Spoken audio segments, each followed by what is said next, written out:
everyone! Hi everyone! It's midnight here and as you can see...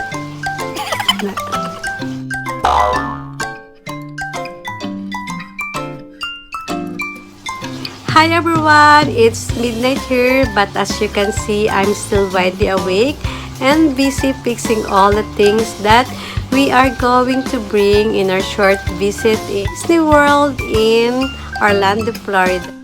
One of the tips that I will give to you before packing your suitcase, it's better to scatter in one area or in the floor all the stuff that you will bring in your travel so you can check easily what you will put in your luggage.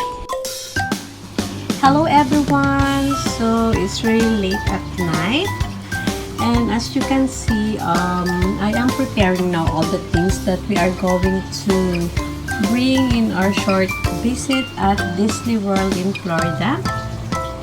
So of course you will never forget all this Disney t-shirt, all the Disney characters like Mickey Mouse, of course, Chip and Dale, Donald Duck.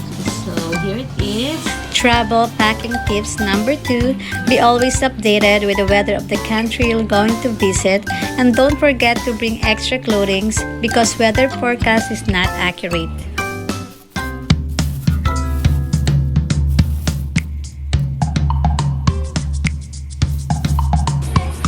Always start with a packing list, and tightly rolling clothes into compact pieces allows for much tighter packing that fits more items into the suitcase.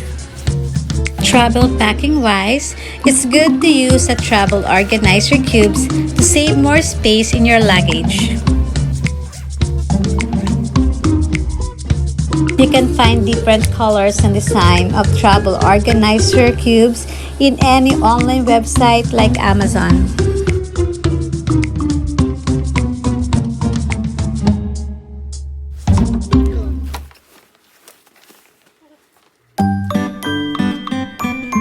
Know your airline's baggage policy, especially your accurate luggage allowance to avoid overweight fees.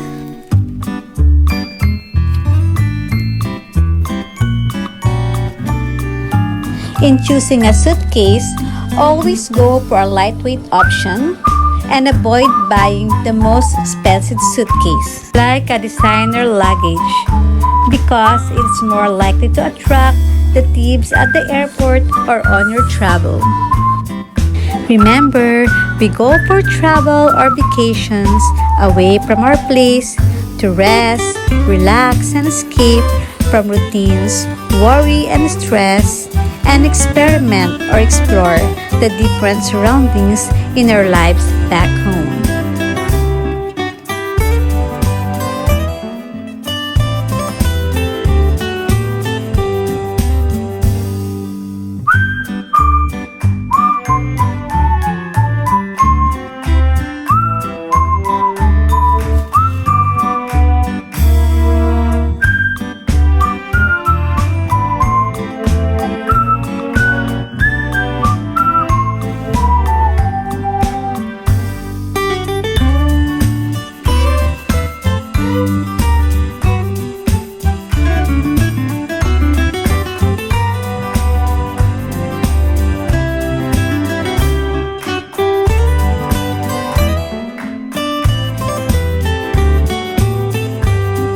And very important, don't forget your passport, e-ticket, and the valid visa of the country you are going to avoid any problem in the airport.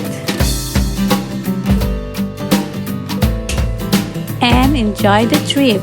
Thank you!